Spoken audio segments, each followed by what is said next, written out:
नमस्कार बंधुरा केमन आছেন আপনারা সবাই आशा করছি সবাই অনেক ভালো আছেন। আজকে আমি তৈরি করে দেখাবো সিমই পিঠা। তো গরমের এই দিনে এই রকম ঠান্ডা ঠান্ডা সিমই পিঠা খেতে কিন্তু ভীষণই ভালো লাগবে। তবে আজকের পিঠাটা তৈরি হচ্ছে সাবু দিয়ে। দারুণ লাগে বন্ধুরা খেতে।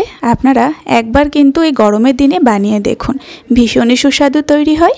তো বন্ধুরা সাবুর তৈরি এই সিমই পিঠাগুলো একদম নরম তুলতুলে তৈরি হবে, পুরো জেলির মতো, আর খেতে কিন্তু ভীষণ টেস্টি হয়। তো আশা করছি রেসিপিটা দেখে আপনাদের অনেক ভালো লাগবে, আর অবশ্যই সম্পূর্ণ দেখবেন রেসিপিটা। যদি ভালো লাগে আজকের রেসিপি, চ্যানেলটিকে সাবস্ক্রাইব করার জন্য অনুরোধ থাকলো। আসুন দেখে নিন আমার আজকের রেসিপি। তো প্রথমেই আমি নিয়ে নেব সাবু। ছোট দানার সাবু আমি এখানে নিয়ে নিচ্ছি, একটা চায়ের কাপে করে মেপে 1 কাপ পরিমাণে। তো এবার সেই একই কাপের মাপ করে 1 কাপ জল নিয়েছি, তবে সম্পূর্ণ জল কিন্তু এখানে লাগবে না। তো এবার এই সাবুটাকে কিছুক্ষণ ভিজিয়ে রাখতে হবে। তার জন্য দেখুন আমি এইভাবে ছিটিয়ে ছিটিয়ে একটু জল দিয়ে দিচ্ছি। এখানে কিন্তু বেশি জল দেয়া যাবে না, কারণ সাবুটা ভিজে যাওয়ার পরে এর থেকে একটা ডো তৈরি করতে হবে একটু শক্ত করে। তো এই রকম ভাবে জলটা ছিটিয়ে ছিটিয়ে দিতে হবে, আর এই সাবুর সঙ্গে মিশিয়ে নিতে হবে। পরিমাণটা আপনারা বুঝতে পারবেন, সম্পূর্ণ সাবুগুলো দেখবেন ভিজে যাবে, ততক্ষণ পর্যন্তই জলটা কিন্তু ছিটিয়ে দিয়েছি। এবার দেখুন জলটা দেখিয়ে দিলাম, 1/2 কাপের একটু বেশি লেগেছে। এবার প্রায় 30 মিনিট চাপা দিয়ে রাখবো। তো 30 মিনিট মতো জল দেওয়ার পরে আমি চাপা দিয়ে রেখেছিলাম। তো এবার দেখিয়ে দিচ্ছি, দেখুন হাতের সাহায্যে খুব সহজে কিন্তু সাবুগুলো ভেঙে যাবে, তবে একেবারে কিন্তু মিহিভাবে ভেঙে যাবে না, একটু দানা দানা থাকবে। এবার এটাকে মেখে নেব। তো দেখুন জলটা প্রায় সাবুর সঙ্গে টেনে নিয়েছে। এবার অল্প অল্প জল দেব, মোটামুটি 2 চামচ মতো প্রথমে জল দিলাম। খুব বেশি কিন্তু জল প্রথমেই দেবেন না, অল্প অল্প জল দিয়ে মেখে নিতে হবে, কারণ এখানে একটা ডোয়ের মতো তৈরি করতে হবে। আর ডোটা তৈরি হবে মাঝামাঝিভাবে, খুব নরম না আবার খুব শক্তও না। তো এরকমভাবে মোটামুটি আমি 4 চামচ জল দিয়ে মেখে নিয়েছি। এখন দেখতে পাচ্ছেন একটা ডোয়ের মতো কিন্তু তৈরি হয়ে যাচ্ছে। সাবুর এই ডোটা কিন্তু একদম মিহিভাবে তৈরি হবে না, এরকম হালকা একটু দানা থাকবে, তার সঙ্গে কিন্তু সুন্দর একটা ডোয়ের মতো তৈরি হয়ে যাবে। তো দেখতেই পাচ্ছেন ডোটা কিন্তু একদম তৈরি হয়ে গিয়েছে। হাতটা পরিষ্কার করে ধোয়ার পরে হাতের মধ্যে একটু ঘি মাখিয়ে নিয়েছি। এখন আমি সিমই পিঠার মতো বানিয়ে নেব।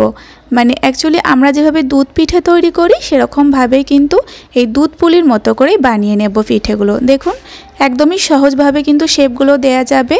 তো এখানে একটা বানিয়ে নিয়েছি, এই দেখুন এরকম করে কিন্তু বানিয়ে নেবেন। আরও একটা বানিয়ে দেখিয়ে দেব। আর যখন মনে হবে হাতের মধ্যে লেগে লেগে যাচ্ছে, তখন হাতটা একটু ধুয়ে নেবেন, তারপরে আবারও একটু ঘি মাখিয়ে নেবেন, তারপরে এই পিঠার শেপগুলো দিয়ে দেবেন, তাহলে খুব সহজে দেয়া যাবে। তো একইভাবে সমস্ত সিমই পিঠাগুলো আমি তৈরি করে নিয়েছি। দেখুন খুব সুন্দর কিন্তু দেখতে লাগছে।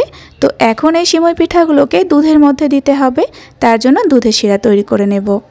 একটা বাটির মাপ করে প্রথমে আমি কড়াইয়ের মধ্যে 1 বাটি পরিমাণে জল দিয়ে দিচ্ছি। আজকে আমি আমুল দুধের গুঁড়ো দিয়ে এই সিমই পিঠাটা তৈরি করছি, আপনারা গরুর দুধ নিয়ে নিতে পারেন, তাতেও কিন্তু খেতে ভীষণ ভালো লাগবে।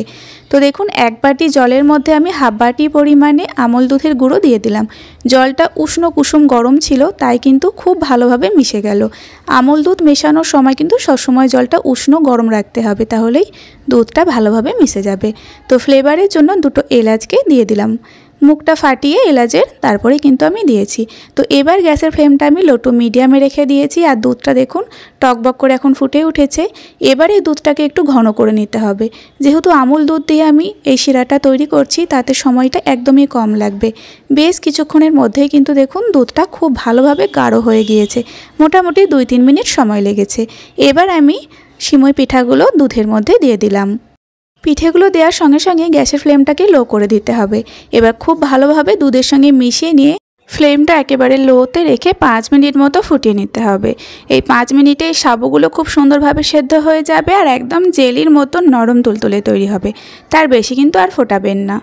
এরপরে মিষ্টির জন্য আমি চিনি দিয়ে দিচ্ছি। আপনারা কিন্তু এর জায়গাতে গুড় দিতে পারেন, তবে এই সময় গুড়টা খুব একটা পাওয়া যায় না, তাই চিনি দিয়ে বানিয়ে নেবেন, তাতে খেতে ভীষণ ভালো লাগবে।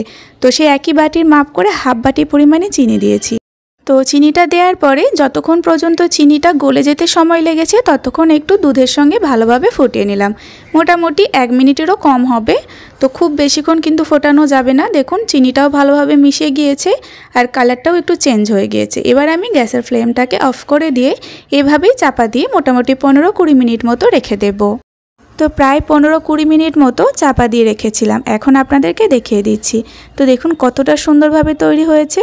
আর পিঠেগুলো একদম কিন্তু নরম তুলতুলে, যেমনটা জেলি তৈরি হয় সেরকম জেলির মতো কিন্তু তৈরি হয়েছে। তো দেখুন এখন আপনাদের আমি একটা দেখিয়েও দেব যে পিঠেগুলো কতটা নরম তুলতুলে তৈরি হয়েছে। তো বন্ধুরা, আমি তো ফার্স্ট টাইম এই সাবু দিয়ে এই দুধ সিমইটা তৈরি করেছি। আপনারা একবার তৈরি করে দেখুন, এতটা টেস্টি খেতে হয়।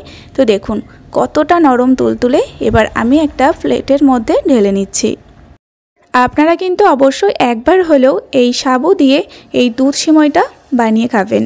তো দেখুন একটা প্লেটের মধ্যে কিন্তু সার্ভ করে নিচ্ছি।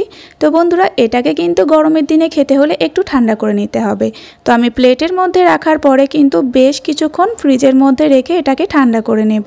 ঠান্ডা করে নেওয়ার পরে আপনাদের এখন আমি দেখিয়ে দিচ্ছি। আর এখন কিন্তু পিঠেটা একদম ঠান্ডা হয়ে গিয়েছে। আর দেখুন কতটা লোভনীয় দেখতে লাগছে।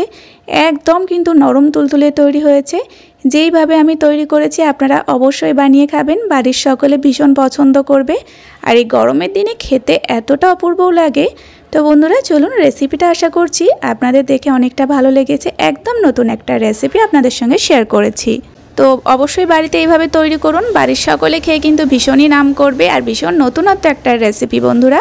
তো চলুন, আজকের রেসিপি কেমন লেগেছে অবশ্যই একটা কমেন্ট করে জানিয়ে দেবেন, তার সঙ্গে একটা লাইক দেবেন। আর আমার চ্যানেলে এরকম নিত্য নতুন রেসিপি পাওয়ার জন্য আমার চ্যানেলটিকে সাবস্ক্রাইব করে পাশে থাকা বেল আইকনটি অবশ্যই প্রেস করে রাখবেন। তো বন্ধুরা, আজকের ভিডিও এই পর্যন্তই। আবারও ফিরে আসবো এরকম কোনো সহজ ভালো ভালো রেসিপি পর্ব নিয়ে। ততক্ষণে আপনারা সকলেই ভালো থাকবেন এবং সাবধানে থাকবেন।